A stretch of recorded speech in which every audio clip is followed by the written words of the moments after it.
Y lo digo en plural, digamos, pensando justamente en que se tratan de sujetos en desarrollo, en un despliegue de la subjetividad, pero que los podemos pensar de una manera plural para dar cuenta de algo de unas adolescencias situadas en un momento histórico, en una época, con lo cual ya empezamos con algo que hace difícil plantear algunas generalidades, pero en principio tenemos que decir que es gente que está de duelo. Y esto es lo primero que me gustaría señalar con respecto a que en las adolescencias lo que observamos es una situación de duelo, y si hablamos de duelo nos estamos refiriendo a una situación en la que hay una pérdida. Y las pérdidas son varias. En principio, cuando nos referimos a las adolescencias, tenemos que tener presente que estamos hablando de sujetos que están abandonando el cuerpo de niños, que es el único cuerpo que habían conocido, están abandonando un lugar además social en el que se esperaba algo de ellos y de ellas, que ahora se esperan otras cosas. Y estamos hablando además que aquellos que desempeñaron y cumplieron ciertas funciones de crianza, esos padres, esas madres o quienes hayan cumplido esa función durante la primera infancia, ahora son también otros. Y son también otros por las expectativas, por el despliegue, por el crecimiento, pero que no siguen siendo esos mismos que habían sido cuando niños. Vuelvo a la pregunta de Nora: ¿cómo podemos definir hoy a las adolescencias en nuestra época? Lo primero que me gustaría decir es que son sujetos que están de duelo y no lo saben. Están de duelo por básicamente estas tres primeras cosas, que son las que definieron hace muchos años Knobel y Averasturi, dos psicoanalistas argentinos que se encargaron de sentar unas bases muy precisas y muy hondas en relación a sus investigaciones, en relación con las adolescencias, y que algo de esta situación de duelo implica trabajo mental e implica un saber que no se sabe, es decir, un saber de algo que les está ocurriendo, pero de lo que no pueden dar cuenta. Hay una metáfora que hoy a la mañana usé, que a mí me gustaría traerla, que es una metáfora de una francesa que a mí me gusta mucho, que es la metáfora, por ahí la conocen, que es la metáfora de la langosta. ¿La tienen? La metáfora de las langostas y los vagobantes y qué sé yo. Es decir, la langosta es un crustáceo que tiene el esqueleto afuera. Vale decir, tiene justamente ese exoesqueleto, esa capa que lo cubre, que es como una especie de armadura, y está el organismo protegido y sostenido por eso que está afuera. Y que en el momento de mayor crecimiento, desarrollo, en su fecundidad, en su sexualidad, lo que tiene que hacer como ese exoesqueleto no crece, sino que queda cristalizado, lo que tiene que hacer es desprenderse del esqueleto externo, sale ese organismo que ahora pasa a estar más vulnerable, más débil y presa más fácil de todos sus predadores, y por lo tanto requiere durante un determinado tiempo de crecimiento esconderse entre las rocas, buscar algún modo de protección externa, porque perdió una protección natural que tenía, hasta que nuevamente este exoesqueleto vuelve a desarrollarse y vuelve a crecer y cristaliza nuevamente con una nueva defensa que va a tener. François Dolto lo trae como una de las metáforas en relación a cómo pensar a la adolescencia, como ese momento en el que se encuentra la langosta, en donde está desprovista de unas defensas que tenía, necesitando la construcción de algo que va a ocurrir, pero todavía no ocurre, y que requiere de algo que es ajeno a ella misma. Yo creo que además estamos en un momento histórico que es particularmente significativo y que a veces me da la impresión que nos lo estamos olvidando demasiado rápido. Y que es que somos todos supervivientes de una pandemia. Y lo digo con estas palabras porque somos supervivientes. Yo no sé en el caso de cada una de ustedes si han tenido pérdidas cercanas, pero han muerto miles de personas, millones en el mundo. Y esto ha tenido consecuencias por múltiples razones que podemos pensar juntos y analizar, y ahora vamos a empezar a abrirlo un poquito, en relación con lo que ha ocurrido con nuestros y nuestras adolescentes en la pandemia. Porque se trata de un momento de cristalización de la personalidad, así como esa capa queratínica de la langosta, ¿no? Como si fuera esa queratina que cubre, cristaliza y se transforma en una defensa y a la vez un sostén propio, que está afuera, no está como nuestro esqueleto en el interior del cuerpo. Hubo algo que ocurrió y que modificó como un factor de época. Ese es uno. Pero creo que además tenemos otros factores de época para pensar en nuestras adolescencias hoy. ¿Se les ocurre algún otro que les parece a ustedes así espontáneamente que podría ser un factor determinante de nuestra época? La realidad social, la que estamos viviendo todos y todas. La realidad social en la que estamos viviendo todos y todas es un factor clave, y yo diría, es un factor clave por la singularidad que hoy tiene nuestra realidad social, por las características que hoy se plantean para nuestros y nuestras adolescentes, por las situaciones de esta realidad social que no es ni siquiera la de hace 10 años, que no es la de hace 20 y que no es la de hace 50 cuando escribían Knoble a Veracruz, ya que lo cité. ¿Qué otra cosa piensan o se les ocurre? Algo que es transversal, que algo que es transversal y que es actualmente una problemática a nivel mundial es la digitalidad, porque es la construcción justo en el adolescente, que hay algo de construir o de transformar algo de lo que venía haciendo. Las redes sociales y demás es una construcción de la identidad ficcional, digamos, y que además nadie se salva, no está regulada de ninguna forma. Entonces, eso lo vuelve más problemático todavía. ¿Alguien levantó la mano y no me di cuenta dónde? ¿Ibas a decir eso justamente? Sí, ¿cómo me iba a preguntar? ¿Qué tal? Mi nombre es Rosita. Más allá de lo que culturalmente está en un periodo del adolescente, ¿cómo la digitalidad interpela la subjetividad del adolescente? Porque como que hay una transformación que yo creo que también está como separando mucho más del mundo del adulto que le pone límites, el motivo de esta interpelación que tiene tanta información sobre ellas. Gracias. Bueno, ¿algo más que creen que pertenece a esta época?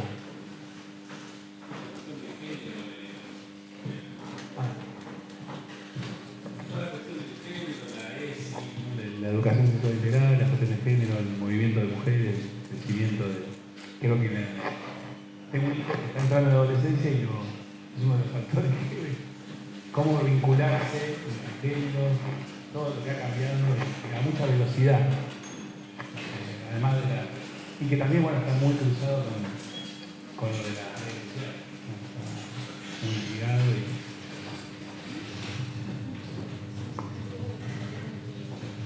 ¿Querrían comentar alguna otra cosa que les parece pertinente para hablar de la época? Bueno, hay un primer dato, ¿no es cierto?, que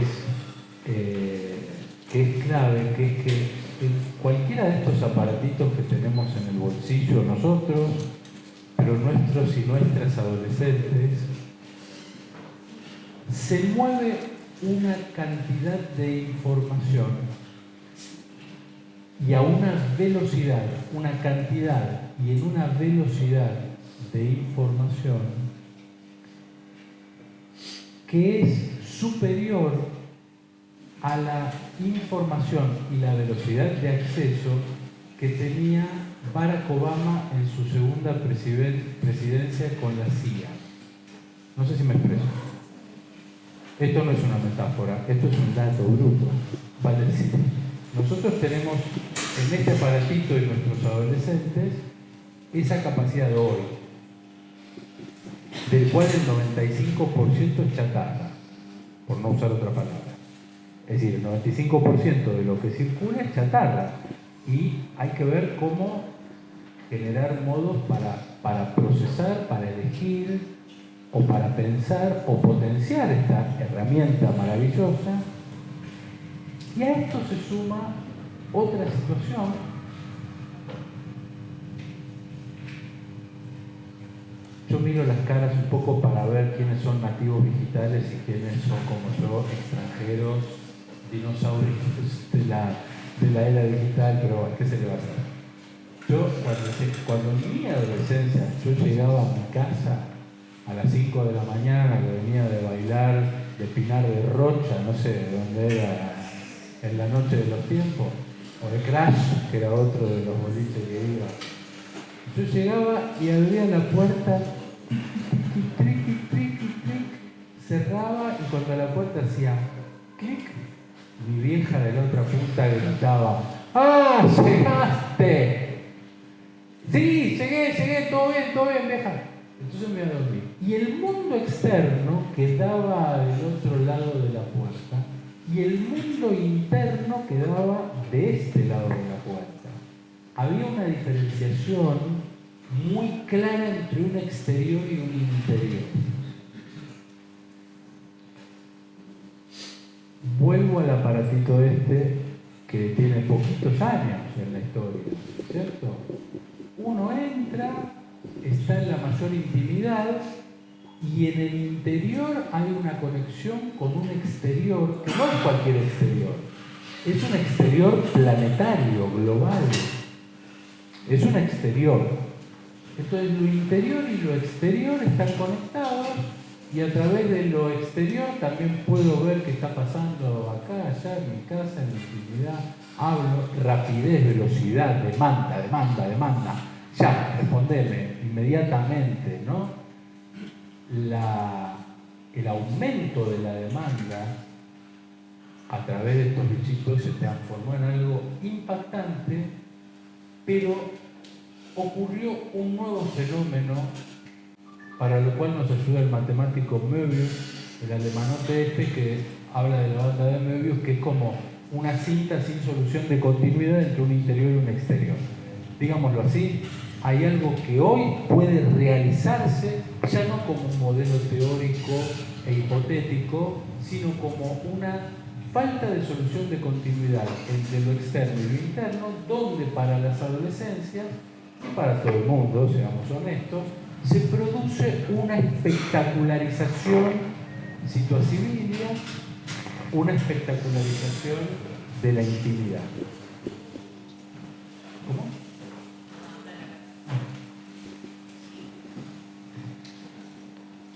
Y esto, que es un poco lo que traía el compañero aquí, genera una nueva realidad. Esta es otra dimensión que se articula con la dimensión de esta gente que está en duelo, que está en pleno cambio y que está sosteniendo mundos ficcionales en simultáneo que son propios de nuestra época. Mundos ficcionales porque cuando vos ves la cara del pibe y la de los 500, ¿cómo se le dice? Los filtros, pues decís, ¿qué es esto? ¿Quién es quién? Porque es un momento en el que además lo que está ocurriendo es la cristalización de la personalidad. Vale decir que la subjetividad adquiere una cristalización en un momento de alta vulnerabilidad, de triple duelo, en contexto social complejo y con herramientas en las que los pibes, por un lado, y las pibas, son nativos digitales, pero los desborda todo el tiempo y todo el tiempo se exponen de más y se ponen en riesgo de más y se consolida una personalidad que está todo el tiempo amenazada por un nuevo ideal, que es el ideal del último filtro, y que esto va empezando a construir algo de lo que implica un dolor social que tiene diversos escenarios de expresión. Y ese dolor social es un dolor que se expresa en la subjetividad, es un dolor que se expresa en la situación singular de ese o de esa estudiante que ustedes tienen en sus aulas, que ustedes ven todos los días. Creo que son los docentes que más tiempo ven a los estudiantes, por tanto tiempo, ¿no? Es decir, es todo el tiempo. Y creo que ahí hay algo muy importante con respecto a la potencialidad junto con las limitaciones que adquiere la función docente. ¿Hasta aquí tienen alguna pregunta, duda, comentario que les gustaría hacer? A mí sí te quería, si en esta cuestión de época que se nos hace muy clara cuando la pones en palabras, si podría ser también el lugar de los adultos un tema. ¿Qué nos está pasando a los adultos? Si los adultos encarnamos ese lugar, no, estamos corridos. Bueno, el lugar del adulto en todo esto me ocurría a partir de lo que mencionaba. Bueno, creo que el lugar del adulto, en parte, tenemos varios problemitas, los adultos, ¿no es cierto? Tenemos varios problemitas, para decirlo amablemente. Tenemos varios problemitas porque resulta que lo que en la antigüedad... Bueno, ¿qué diferencia hay entre sujeto y subjetividad? Podríamos empezar por ahí. El sujeto es un modelo, ¿no es cierto? Tenemos el sujeto social, el sujeto del inconsciente. Ahora, el modo de darse el sujeto es en una historia, en una época, en un momento, está situado en un determinado contexto. Entonces, eso es lo que vamos a entender como subjetividad. Digo, para ponernos de acuerdo con algún término básico. En otras épocas la subjetividad estaba marcada porque la vejez era el momento de la sabiduría, del mayor respeto. Bueno, no nos tocó esa época. Eso creo que ya nos enteramos. Y creo que además tenemos otro problemita, que es que estamos todos corriendo atrás de la belleza, en el sentido de que tenemos un mandato social con distintos modelos de época. No es porque en otras épocas no haya estado. En otras épocas había que estar más rellenito, en otro más blanco. Había gente que se moría de ponerse una especie como de maquillaje en base a plomo, que les hacía bolsa a la salud, hasta que se morían. Bueno, hoy estamos bajo otro tipo de ideales de nuestra época, pero que curiosamente tienen un signo que es la entronización de las adolescencias como modelo a seguir. Y esto es un problema importante. Porque lo que va permeando en el momento social y el momento histórico que nos toca es un modelo en el que las adolescencias están infatuadas. Es decir, están colocadas en el lugar del ideal y ese es el valor hegemónico con el que se rige todo el resto. Por eso la gente se pone mal cuando pasan los años y se pone vieja, nos ponemos viejos. Entonces hay algo, ¿no? El otro día me encontré con un amigo de la secundaria, justamente. Entonces me dice, justo, a buen puerto para parar. Entonces me dice, ay Jorge, ¿te acordás cuando teníamos 15 años? Digo, sí. Entonces me dice, qué lindo sería volver a los 15 años. Ni en pedo, le dije yo, con perdón de la expresión. Ni loco. ¿Cómo me decís eso? Le digo, no, ¿te acordás de todos los dramas que teníamos a los 15 años? Yo le empecé a recordar todo lo que nos pasaba a los 15 años. Porque el problema es que encima nos olvidamos de lo que ocurre en la adolescencia, aunque todos la pasamos mal. Todo lo que me digan, yo tuve una adolescencia divina y la pasé bárbaro, no les creo, porque se lo olvidaron. Es decir, porque es un momento estructuralmente complejo. Mejor si tuvieron buenos recuerdos y todo más lindo. Pero lo que les quiero contar, perdón, pero la adolescencia uno la transita con un dolor de crecimiento fuerte. Hasta que más o menos te armaste y lograste alguna cosa, hay momentos de pasaje bravo, por eso hay rituales de pasaje, por eso hay situaciones que acompañan un poco, pero es un momento difícil. Y creo que ustedes como preceptores y como preceptoras tienen esa proximidad y esa cercanía en donde, para volver a la pregunta que me hacía Nora, ¿quién es el otro? ¿Y qué otro podemos esperar o desear ser en ese sentido? ¿O cómo podemos suponer el otro? O por ahí podríamos empezar por una primera idea acerca de qué importancia tiene el otro.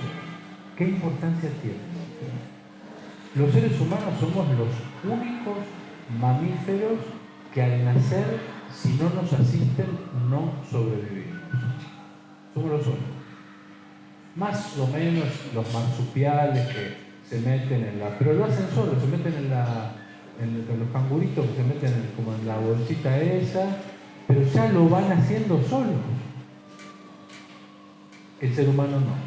El ser humano nace prematuro, indefenso y vulnerable. Los 9 meses están mal.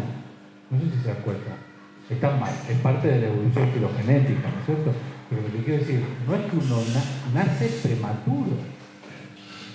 Los que tienen hijos me van a entender perfectamente lo que ocurre con lo de la famosa angustia del 8º mes, que tenés el bebé, lo estuviste calmando, y cuando el bebé empieza a crecer, y cuando está un poco más desplegado, el pibe empieza a angustiarse a las 8 de la noche, a las 9, a las 7, llora, se pone mal, no sabés qué hacer, todos los días lo mismo, que es un reflejo, es el momento en que deberíamos haber nacido, con 18 meses de gestación. Imposible. Para la filogenia, los que saben de biología van a saber mejor que yo por qué. Pero esa prematuración, es decir, cuando el bebé se avivó que está afuera, cuando el bebé se avivó de que hay objetos atractivos, cuando el bebé se avivó que quiere alcanzar más de lo que puede, esa frustración es algo que lo angustia horriblemente. Es como si se produjera un segundo nacimiento en esos términos, o en esos tiempos.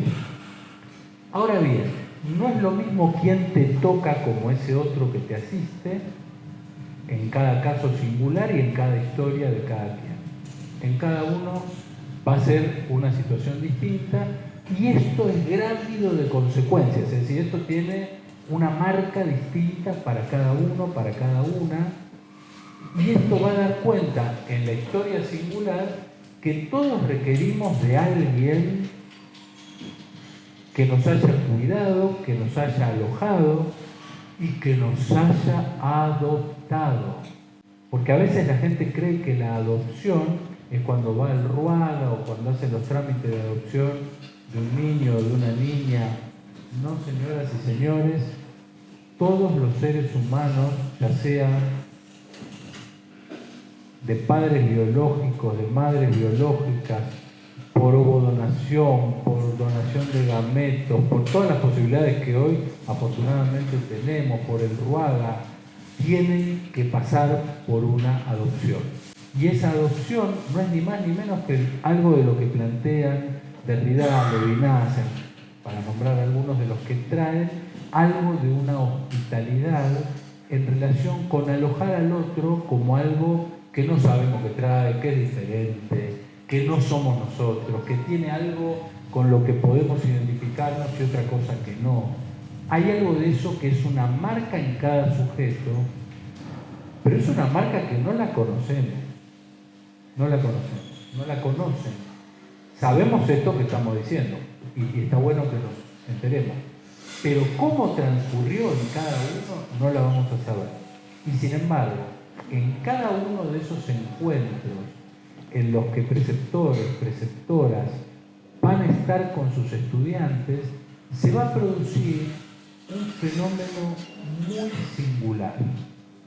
Y ese fenómeno singular es un fenómeno en el que se va a reproducir sin que los adolescentes y las adolescentes sepan.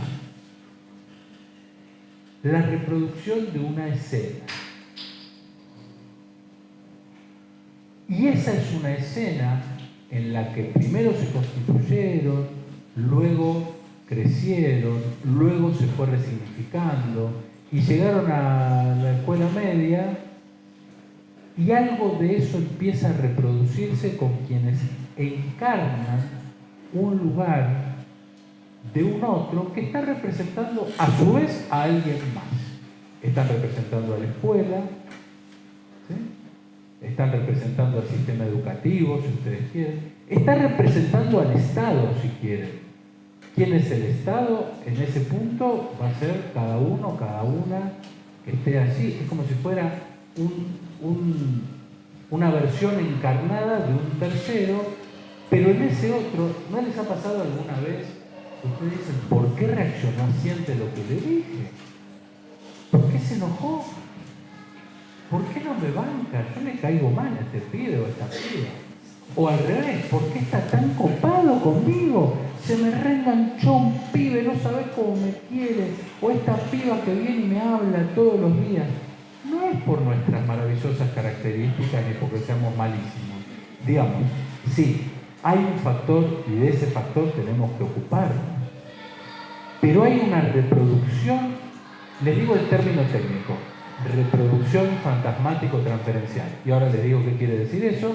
Quiere decir que hay una escena que no es una cosa que se cuenta, es una escena de vivencias que tienden a repetir, te estoy durmiendo, que tienden a repetirse con quienes son otros significativos.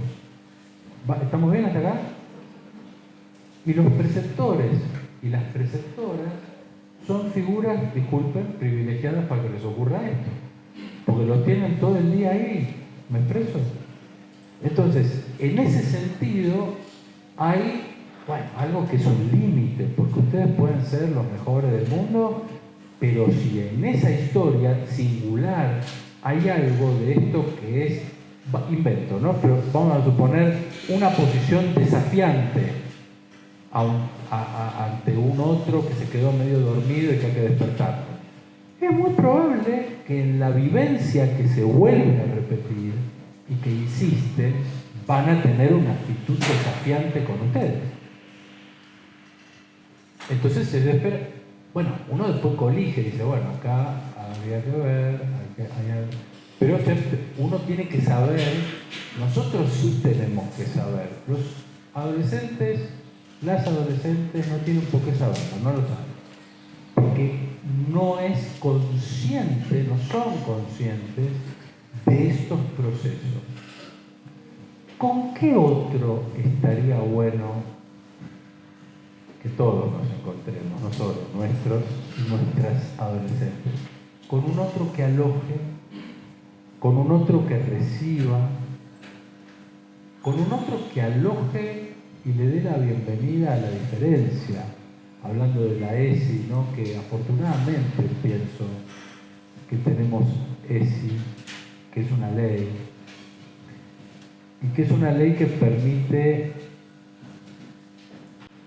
y habilita para hablar de temáticas que costaron muchos años de muchas luchas, ¿no es cierto? Y que también marca una época distinta, ¿no es cierto? Yo, en ese sentido, que vengo atravesando distintas épocas de la educación en la Argentina, de la salud en nuestro país, puedo dar cuenta de muchas cosas que antes eran, por ejemplo, en este equipo que yo les decía de niños sanos, que era como una novedad para nombrar, y no se decían niños y niñas, quedaba totalmente invisibilizado, era en otra época y era re progre, que éramos niños sanos, para nombrar a los niños por la salud, no por la enfermedad.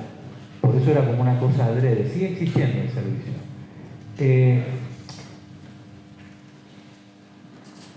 Y todo lo que trabajamos en talleres que ponían en juego cuestiones de la sexualidad, era como mal visto, molestaba. Bueno, sigue molestando la ESI, ¿sí o no?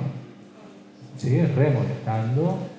Graciela Morgada es muy amiga mía, entonces en un momento yo le comentaba, bueno, muy cercana a mí, no sé si es muy amiga, pero es cercana a mí, yo la quiero, ella me quiere. Entonces, en un momento yo le estaba haciendo un comentario así y me dice, bueno, la ESI si no incomoda no es ESI, me dijo esa, ¿no? Entonces me pareció que era interesante. Y hablando con una psicopedagoga, en un momento me dice, yo sabía que a ella le caía mal la ESI, ¿viste? Como que te lo transmitía de algún modo, no sé, no lo puedo decir, pero el colmo fue un día en que le digo, ay, vengo de dar una capacitación de ESI, estoy re contento porque la verdad fue re interesante. Era una cosa que hicimos en la Universidad de Buenos Aires, ¿no? En mi materia. Y la verdad que fue ahora porque abrimos la cátedra y vinieron maestros, profesores, fue una cosa re interesante. Ay, me dice, qué bueno, qué lindo. Lástima la S, ¿viste? ¿Cómo lástima la S? Sí, me dice, porque estaría bárbaro la ESI si no tuviera la S, que sea la educación integral.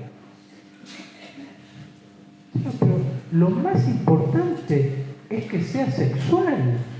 Ay, a mí no sé, me cuesta, ¿entendés? Entonces digo, la sexualidad es otro de los temas que son un gran tema de la adolescencia, de las adolescencias, y cómo pensar a ese otro que aloje, a ese otro que esté dispuesto además a alojar en la diversidad, a alojar con respeto, a alojar y a recibir y dar la bienvenida a nuestros y nuestras adolescentes, en donde dependiendo de los contextos nos encontramos con escenarios de profundo sufrimiento. La escuela es también un otro. La escuela es también un otro. Es un otro significativo de una legalidad, porque es un tercero que está fuera de la familia, que no son los niños, las niñas, no son los padres, las madres, los que están allí criando. Es una terceridad. Plantea una cierta dimensión de una legalidad distinta, produce subjetividad en ese sentido, y esto quiere decir que tiene una potencial eficacia sobre estos y estas sujetos.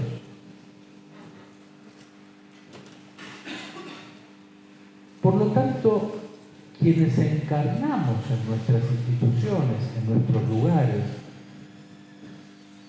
a ese lugar de la educación, del educador, la educadora, el preceptor, la preceptora, somos mucho más de lo que podemos creer que somos. Si yo a cualquiera de ustedes, justamente, que están trabajando en la educación, les digo, decime tu mejor profesor quién fue, inmediatamente se les viene una idea en la cabeza.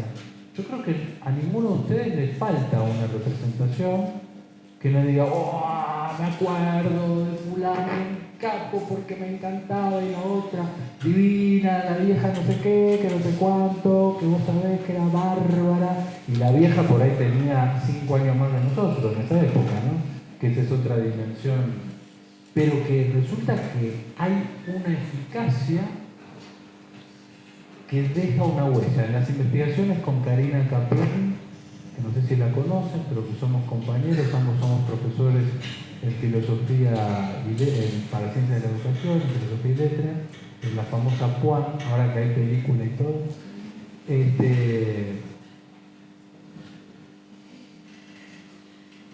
Nos planteamos la idea de una escuela que puede generar marcas y no cicatrices. ¿Cómo pensar que pueda generar marcas significativas, importantes, de esas que nos puedan sacar o que puedan ayudar a los otros, a las otras, a salir del sello de cuna por el que ese tiene que quedar siempre en ese mismo rincón social? ¿De qué manera la escuela es potencialmente un espacio, una terceridad movilizadora de esos lugares y potenciadora en relación con los y con las sujetos? Y acá viene algo que creo que empieza a articular algo de las ideas que empiezo a traer y a compartir con ustedes, que tiene que ver con esta función tan crucial, a mi criterio, que ocupan perceptores y perceptoras. Pero hasta acá tenemos preguntas, dudas, comentarios, algo que quisieran ampliar, decir. Por lo que voy a decir, tal vez no es por ahí, pero digo, se me ocurre, sería entonces un organismo, digo, la institución, en este caso la escuela, sería el lugar para legitimar. Es una pregunta que hago. ¿Podríamos pensar que podría ser eso? Legitimar, darle legitimidad. Y a lo que las adolescencias vivan.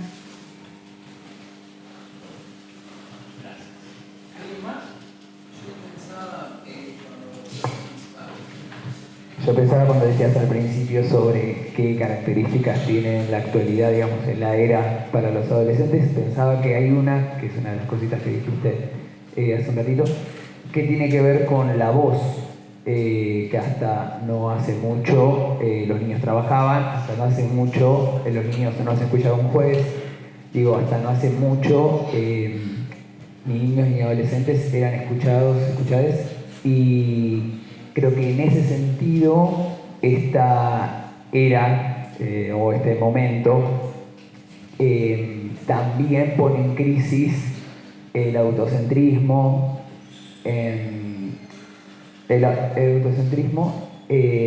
y en ese sentido, digo, si es la era en donde los pibes tienen voz, debería ser la era donde nosotros, que somos como medio otra generación, algunos más, algunos menos, deberíamos aprender a escuchar más. Me parece que eso es importante para abrir el canal. Juan trae una idea muy importante, que es el concepto de los niños como sujetos de derecho. Eso es una cosa muy importante. No eran sujetos de derecho, niños y niñas. No eran sujetos, fueron propiedad de los padres, las madres, no tenían derecho. Sin embargo, las leyes estaban hace muchos años. Pero la legitimación, volviendo a tu pregunta, la legitimación está dada desde hace poco. Y creo que en ese punto, si nos fijamos en la historia de las infancias, hubo una época en que no existía el concepto niño, también, donde no existía el concepto niño, por eso se hablaba mucho, y eso hasta nuestros días todavía, se hablaba de chicos, porque eran adultos chicos. No había concepción, no había un concepto niño, no existía la palabra niño. Y esto se reflejaba también en las prácticas del lenguaje, en que eran chicos, es decir, eran personas chicas. Y esto creo que tiene también un valor de reflexión cuando uno dice, momentito, sujetos de derecho, que tienen derechos, y de nuevo la terceridad más allá de lo que ocurre en su crianza, más allá de las responsabilidades y de esos deberes de la crianza. Sin embargo, hay algo de esos sujetos de derecho que los colocan en una época. Juan decía algo en relación con la escucha y Karina en relación con la legitimidad. Yo creo que son dos palabras que tienen un peso conceptual muy grande y que en la práctica también tienen un valor y un peso para pensar, por un lado, de qué manera la legitimación puede ser un modelo aplastante de la subjetividad, porque la legitimación también produce, en un extremo, produce una reproducción conservadora.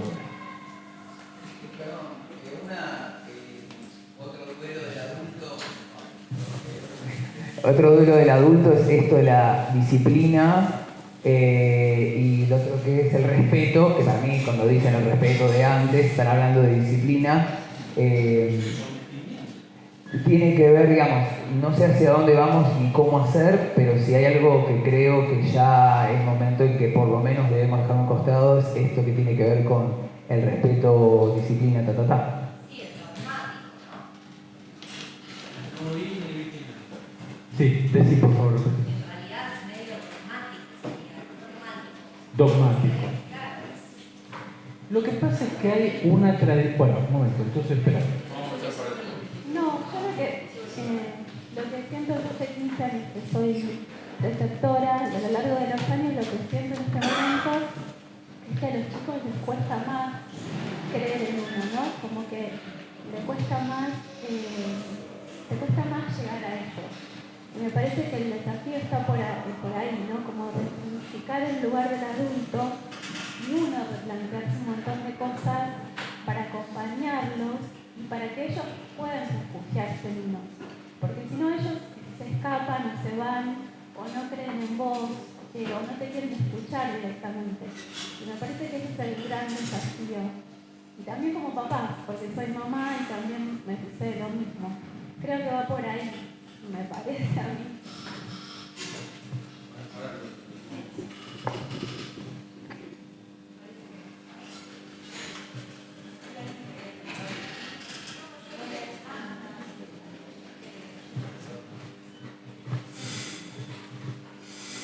¿Escucha?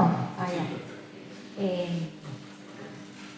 Coincido con la compañera que habló por allá, de que es verdad que hoy en día se presentan situaciones en las escuelas, los adolescentes, que si uno va desde el extremo que mencionabas vos recién y quizás toma una actitud más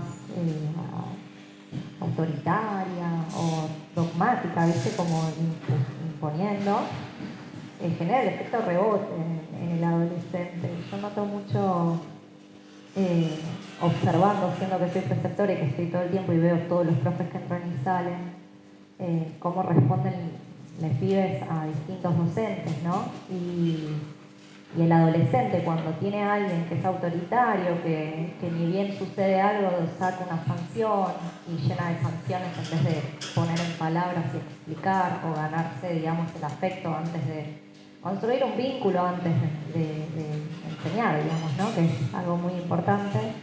El adolescente no lo registra. Y a esos docentes los veo que todo el tiempo le echan la culpa al grupo, ¿no? Que con este grupo no se puede trabajar, que con este grupo no. Y bueno, y algo que también quería comentar cuando preguntabas vos antes de las diferencias de antes y ahora. Algo que también noto mucho ahora es la ausencia de la figura adulta, en muchos casos adolescentes, por diversidades, pero también hay una cuestión capitalista que hoy en día mamá y papá trabajan. Antes por ahí era una sola de las dos. No en todos los casos, no voy a generalizar, pero también noto eso, como que en los adolescentes, en muchos, falta como esa guía intrafamiliar que acompañe, y eso se nota a la hora de nosotros también abordar la situación.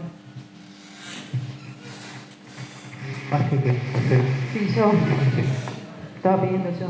No, estaba pensando que había algo que quería comentarte, es cómo en esta complejidad se instala el cuidado.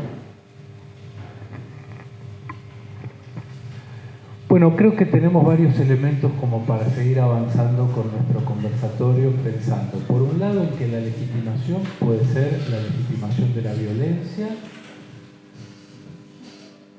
o la legitimación de cómo alojar la diferencia en el otro. Obvio. No, pero estoy complejizando el concepto, porque la escuela, es decir, tenemos la posibilidad de que una institución que tiene tantos años y que sigue atravesando las épocas y sigue en pie. Vi hace poquito una conferencia en relación a psicoanálisis y educación y proyecté, así como si fuera en esa pantalla, una foto del normal 1, de las niñas del normal, todas en fila con el guardapolvo blanco, ¿no? Entonces, todo para hablar de los cuerpos dóciles y Foucault y qué sé yo, donde era la legitimación de que tenían que estar todas iguales. Había un ideal puesto en ese lugar. Y aparte había un ideal educativo en relación a qué lugar tenían que tener las mujeres. ¿Me expreso? Por eso digo que la legitimación también amerita ser interrogada. Porque la escuela efectivamente legitima. Y no hay legitimación más eficaz que aquella que no se nombra. Vale decir, ¿de qué manera es eficaz el poder cuando se silencia?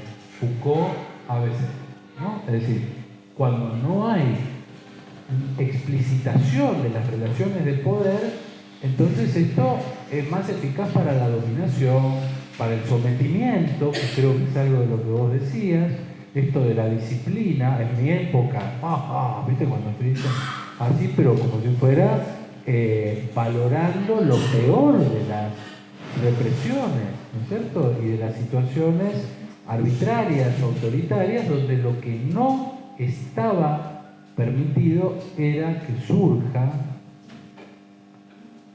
la diversidad de la subjetividad.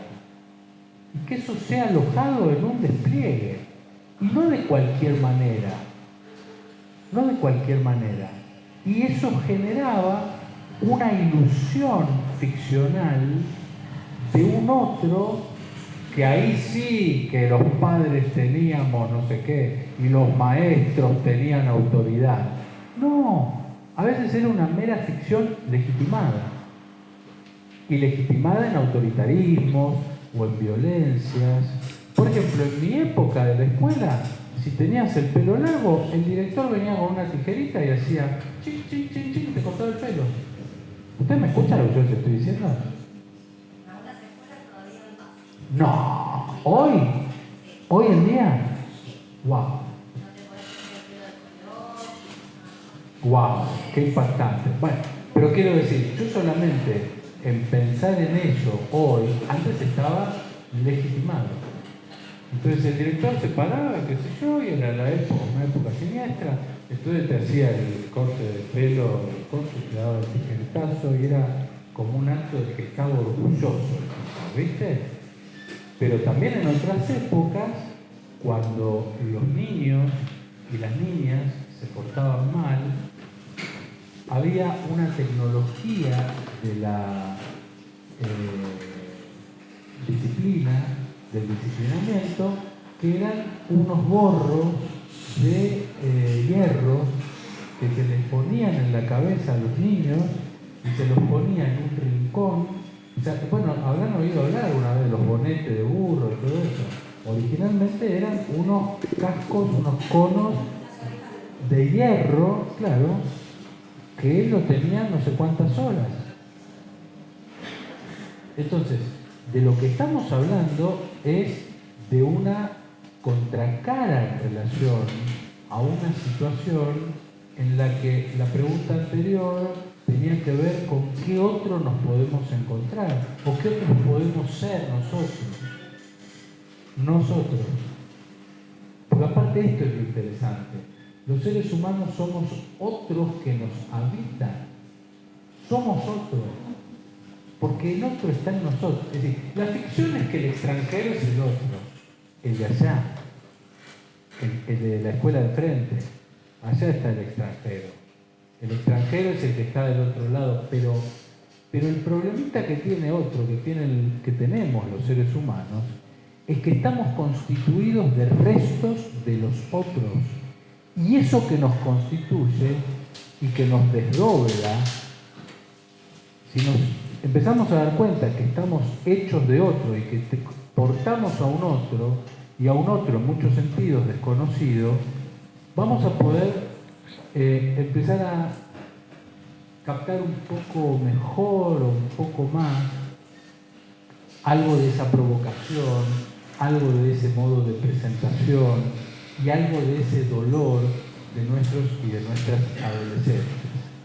Y ahí creo que viene esta idea acerca de lo que preguntaba y traía Nora respecto de la construcción del cuidado de sí, que esto es un elemento clave en las adolescencias. ¿Pero vos querías hacer una pregunta o vos? Por ahí es una pregunta en construcción todavía, pero digo, me quedó resonando la palabra disciplina y mi pregunta es si la palabra disciplina necesariamente se relaciona con algo negativo. Si no se puede entender o construir un concepto de disciplina más relacionado con que la persona sea organizada, pensando en el adolescente y en la escuela y en el contexto de la escuela, que el adolescente pueda entender esto de la disciplina más que nada como una manera de poder organizarse, por ejemplo, para estudiar, que pueda, por ejemplo, entender de entrar a horario a la escuela y que eso no sea un problema, porque es un problema que tenemos en las escuelas, que muchos chicos llegan tarde. Digo, necesariamente la palabra disciplina tiene que estar relacionada con algo negativo o podemos construir un concepto de disciplina que favorezca a la adolescencia. A ver, los conceptos son significantes vacíos. Las palabritas que usamos son significantes vacíos. Pero lo que ocurre es que los campos semánticos, por un hecho pragmático que es el uso que ha tenido, es decir, el uso de las palabras, las han connotado con la historia que ha tenido cada palabra. Y la historia del término disciplina es una historia muy tremenda. Porque el nombre de la disciplina, el nombre de, casi diría como sinónimo del sometimiento, se han hecho atrocidades. Entonces, por eso a lo mejor hoy hablamos de convivencia. Y por ahí en la convivencia, y bueno, tenemos que pensar que si alguien no llega ahora y llega tarde a la clase, es un problema para él, es un problema para los demás, es un problema para interrumpir la clase. Hay una problematización que está contemplada dentro de lo que son los programas de convivencia o los acuerdos que hay que celebrar. Una cosa es celebrar un acuerdo de convivencia o darle participación a los otros, a las otras en los acuerdos de convivencia y de cómo nos parece que estaría bueno acordar colectivamente que vamos a estar juntos y que vamos a estar juntas y cómo va a ser y qué límites va a tener determinado respeto y qué posibilidades y alcances va a tener ese estar con los otros y con las otras. a un decálogo de cómo hay que someterse a determinadas características que están impuestas y que por más que una escuela tenga un ideario, una escuela tenga una ley que la organiza, una ley nacional de educación que ya está escrita, pero una cosa muy distinta es qué se hace con eso. Y eso que tiene que ver con un trabajo de apropiación, con un trabajo de análisis, es lo mismo que la autoridad. La autoridad es necesario que alguien te la reconozca para que exista. Si no, es puro autoritarismo por imposición. ¿Entendés? Si alguien entra acá con un chumbo y nos amenaza todo y nos dice, denos todo en la billetera, esperemos que no pase nada de eso, uno podría decir, ¿qué autoridad? Todos entregamos rápido. Bueno, no es autoridad. No es autoridad, eso es violencia pura. Ahora, sin embargo, la construcción de autoridad, cuando vos decís, muchachos, tenemos que preparar las autorizaciones para ir a la salida que tenemos que hacer, acuérdense de traer invento una cosa. Pero digamos, en ese momento vas a tener distintas reacciones. ¿Qué plano? Que no sé, sí, acá la tengo, sí, bueno, mañana la traigo, ¿y cómo se puede ser por mail? Es decir, bueno, la típica, ¿no? De todas las cosas que... Entonces digo, pero eso va a depender en relación a un lugar que ocupa este preceptor o esta preceptora en relación con sus sujetos y una construcción de autoridad, y esa construcción de autoridad se puede dar por reconocimiento y un lugar que es necesario, iba a decir ganárselo, pero no me gusta decirlo de esa manera, yo diría así. Los romanos que la tenían clara, inventaron creo que casi todo los romanos, ellos decían que el emperador, para que sea un buen emperador, tenía que tener dos factores, potestas e imperio, o auctoritas e imperio, ¿no? Esto lo toma Hannah Arendt, para los que les interesa, pueden googlearlo. Ay, no me siento más ahora, pueden googlearlo con... Ahora ya no puedo decir más, pueden googlearlo porque me siento... Bueno, googleenlo igualmente.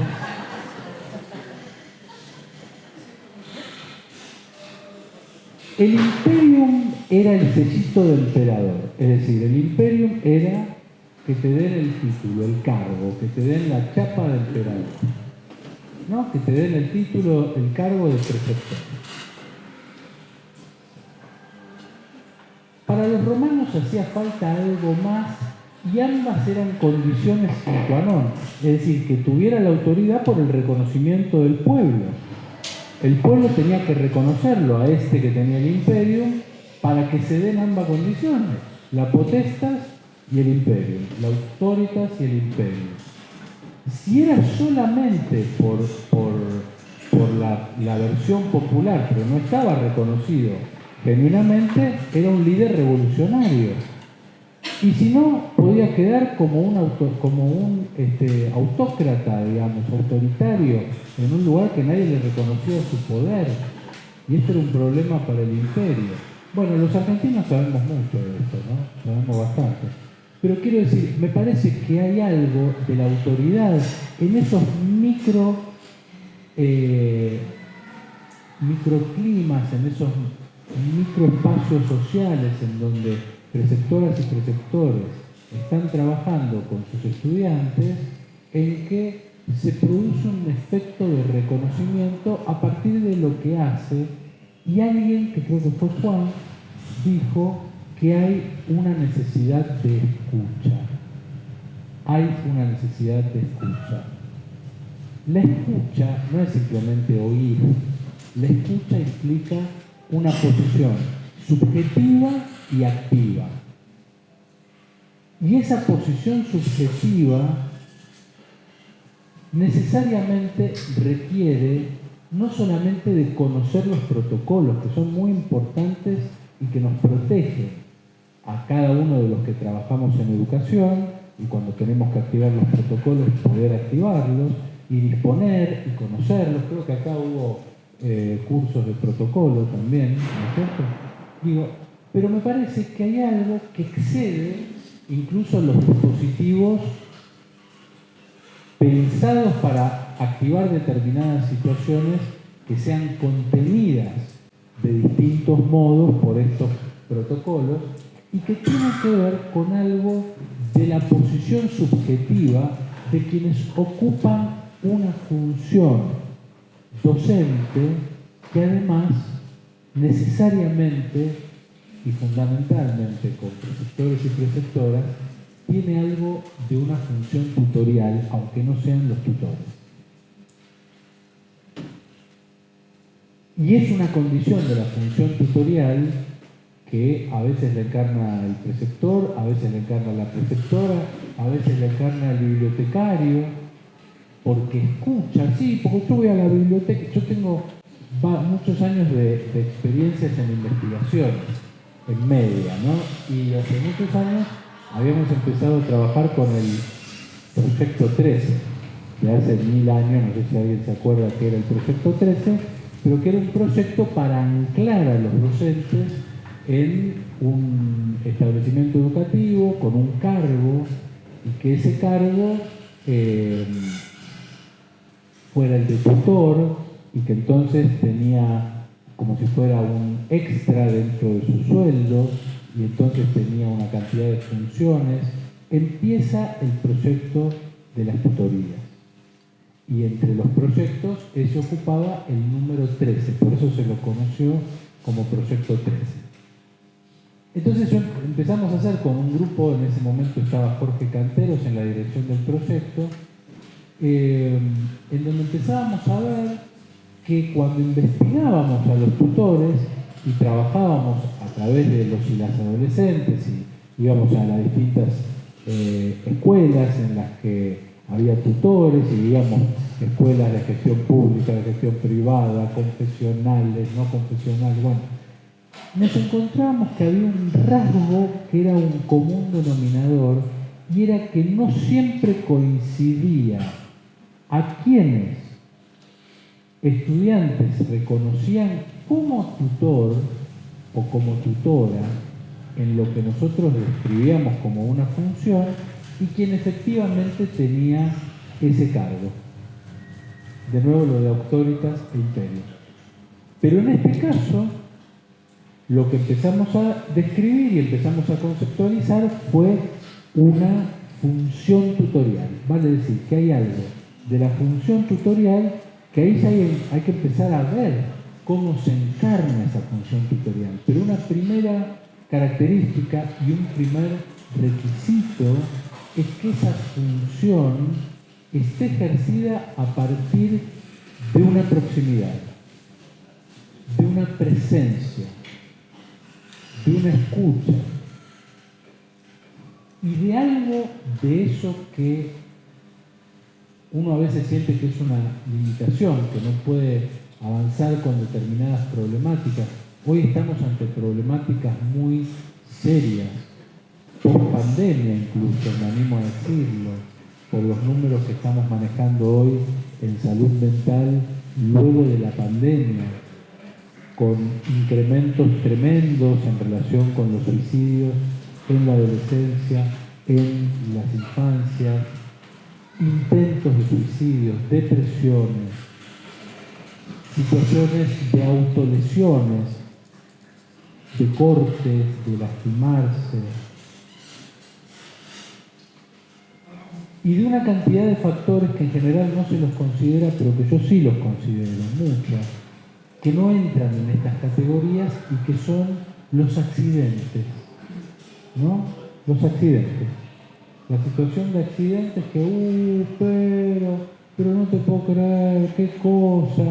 Yo vivo cerca de donde está la barrera de Boyacá y Rivadavia, no sé si ubican en Flores. Bueno, es una especie de cosa tremenda, al punto que han puesto gente que está como custodiando la barrera porque eran siempre adolescentes que pasaban con los auriculares puestos y el tren se los llevó puestos, muchos y muchas. un accidente. Pero me permito sospechar que algo del dolor social y algo de eso que involucra a la subjetividad se pone en juego también en esas situaciones que tienen apariencia de accidente. El cuidado de sí no es algo que esté dado. El cuidado de sí, que vos traías esta temática, no es algo que esté dado per se. El cuidado de sí, justamente en el universo de lo humano, es algo que tiene que ser procurado, es algo que tiene que ser construido. Si nosotros vemos el universo animal, no hay necesidad de hablar del cuidado de sí porque no hay ni violencia desenfadada, ni hay matar por placer, ni hay guerras. Es decir, te vas a la sabana africana y te encontrás a los leones que cazan a los kudus, se los comen todavía latiendo, y cuando vos decís, ¡qué violencia, qué horrible! No es violencia, porque está regulado por un instinto de autoconservación. Y cuando se satisfizo el apetito, automáticamente deja de comer. Medida que a nosotros no nos sale nunca. Vale la experiencia del tenedor libre como para saber que uno va y se zarpa siempre. Y dice, no, yo me pongo un poquitito de cada cosa y saliste rodando del tenedor libre. O los trastornos de la alimentación, las antípodas, ¿no es cierto? Como si uno dijera, aquellos o aquellas que se ponen en riesgo la propia vida por el ideal de belleza, o porque quieren la keto dieta, o porque quieren la no sé qué, el vegano, cada uno con su idea, pero que resulta que termina, en algunos casos, con algo que puede conducir a la propia muerte. Universo animal, esto es distinto. El león se satisfizo, trae a la cría sigue comiendo de los restos, se satisfizo la cría, se va a la cría, vienen los animales de carroña, termina y sigue el ciclo. No hay ningún tema. Ahora, el cuidado de sí, en ese sentido, en el universo humano, no está más que instintivamente en una parte de la autoconservación, pero que se pierde rápido, lamentablemente. Vale decir, lo tenemos, el instinto, el reflejo, por ejemplo, ¿no? Pero resulta que somos los mismos seres humanos los que repetimos no solamente situaciones placenteras, sino situaciones dolorosas, situaciones traumáticas, que tienen inercia propia, y que uno dice, ay, otra vez estoy en la misma situación. O a veces uno puede hacerse distraído y decir, yo tengo mucha mala suerte, me pasa siempre lo mismo. Bueno, cuando escuchen eso, estén atentos porque ahí hay algo que está insistiendo. Pero digo, creo que ahí el cuidado de sí es una construcción en donde la escuela como tercero y quienes la encarnamos tenemos una función muy importante en la producción de subjetividad y de construcción del cuidado de sí, en donde contribuye que tenemos una ley de educación sexual integral, contribuye que tenemos la disponibilidad de la construcción de proyectos institucionales, proyectos de convivencia, acuerdos institucionales de convivencia, pero fundamentalmente, y esto se evidencia en cada día, en la vida cotidiana en las escuelas, que es el modo en que la escuela es vivida. ¿Y qué quiero decir con esto? El modo en que ocurre la experiencia escolar y la experiencia escolar en la que participamos con nuestros y con nuestras estudiantes. Hace un tiempo en mi consultorio, unos padres me decían que se suponía que eran muy intelectuales, qué sé yo. Me decían, yo no sé, pero yo estoy indignado, me decía el padre, porque mi hijo no lee. Y no hay caso, yo insisto con que lea, un chico de 16 años, el hijo, ¿no? No lee. Entonces cuando la cuarta vez que me dijo no lee, yo le digo, dígame si sin repetir y sin soplar, porque era de mi época, entonces le pude decir, dígame, sin repetir y sin soplar, los últimos 10 libros que usted leyó este año. No, pero yo ya, usted me dice en la infancia. No, le digo, este año. Le digo, ¿qué estuvo leyendo? No, lo que pasa es que estoy con mucho trabajo, yo estoy con mucho trabajo y dice, no, yo no sé, creo que, bueno, leo, lo que pasa es que ahora vos cuando es decir, hay algo de la vivencia que si vos no lees, o no lees incluso, con goce, con placer, como una actividad placentera, como algo que pasa a ser divertido, como el club de narradores, ¿viste? Es decir, si no le lees y si vos no disfrutás de la lectura, ¿por qué vas a esperar que tus palabras tengan una eficacia que no tiene tu acto? Digámoslo de otro modo. Los enunciados tienen una eficacia muy pequeñita. Los enunciados tienen una eficacia muy pequeña en relación con la enorme eficacia que tiene la vivencia y la experiencia que logra o que conforma la transmisión. La transmisión no es la enseñanza, eso es una discusión, pero bueno, digamos así, la transmisión implica lograr una vivencia. Y en esa vivencia la escuela es productora de subjetividad.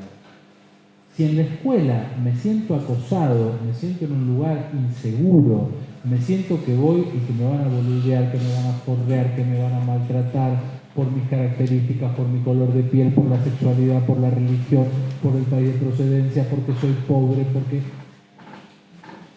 Lo único que se van a lograr generar, si no interviene nadie allí y transforma eso y le produce un efecto en el que no se permite que algo de eso ocurra y el otro se sienta cuidado, se sienta protegido, va a ser muy difícil que se pueda construir un cuidado de sí, sino que más bien lo que se va a generar es un desprecio de sí. Hace poco en una investigación,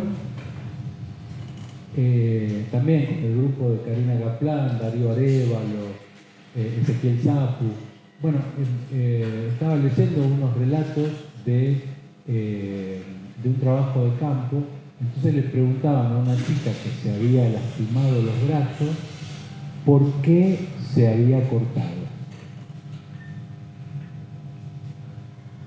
Y me conmovió al leer, porque cada uno tiene una cosa para decir, pero en este caso decía, porque cada vez que yo sentía el dolor del corte en el brazo, me aliviaba mucho el dolor que yo sentía íntimamente. Es decir, no lo decía con estas palabras, pero se trataba del dolor psíquico.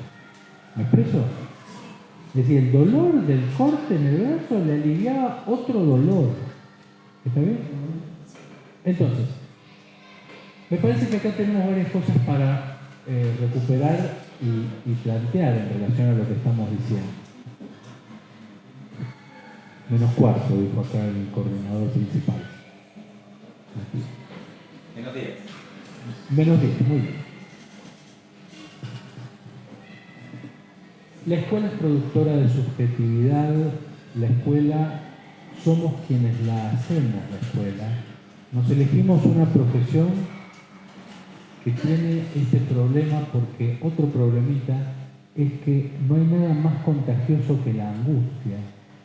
Porque a veces nos lo llevamos puesto a nuestros estudiantes en la cabeza. Y vos decís, pucha, no me puedo, este pibe ahora le estarán fajando en la casa por lo que le ocurrió, y este pibe que yo sé la historia que me contó, bueno, pero activé el protocolo, llamé al SAME para que lo atiendan, aunque tuve que exagerar los síntomas para que viniera el médico, tuve que hacer la denuncia con la directora o con el director, hice algo, hay algo de una responsabilidad de esa función, de esto en lo que estamos metidos y comprometidos. Y esto que creo que tiene una posibilidad potencial de modificar destinos, de cambiar vidas, de transformar algo de lo que hace al entramado de lo social, en donde ese entramado social tiende a repetirse para que nada cambie, y para que está en aquel rincón de lo social se quede en ese rincón con el sello de cuna. Y sin embargo la escuela tiene esa potencialidad a la que al menos yo apuesto. Y tenemos que seguir en la lucha para que el Estado esté más presente. Perdón, ¿no? Que digo esto en un momento electoral quizás complicado, pero es lo que quiero al menos transmitir desde lo que puedo aportar. Y que esa es una lucha que hay que dar, pero que somos nosotros también la escuela, somos nosotros el Estado. Hoy yo soy la escuela de maestros.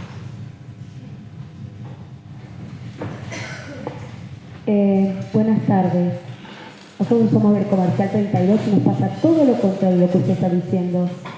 Hemos llegado a hacer el protocolo, hemos llevado al chico al Santo Sani, que estamos a 4 cuadras, hemos hecho un montón de seguimiento y resulta que el final de todo esto es que el Colegio de Abogados le entrega a los padres nuevamente al chico. Entonces, a su vez, como son de familia extranjera, lo mandan a la milicia boliviana. ¿Cómo piensa que estamos nosotros hoy en día? Y siempre se suma 1 más 1 más 1. Entonces, hay ciertas cosas que se hablan, pero la realidad es otra. Y es muy dolorosa. Y gracias a Dios, los chicos siempre se me dirigen a mí y me ven como una abuela por la edad que tengo. Trato de hacer lo mejor posible, pero me voy con todo el dolor y sin embargo al día siguiente regreso y continuamos igual. Entonces, quiero ya una solución a todo esto. ¿Y a quién hay que hablarle? Los directivos también, como usted dice, hacen lo posible. O hay algunos que miran para otro lado. Quiero saber bien.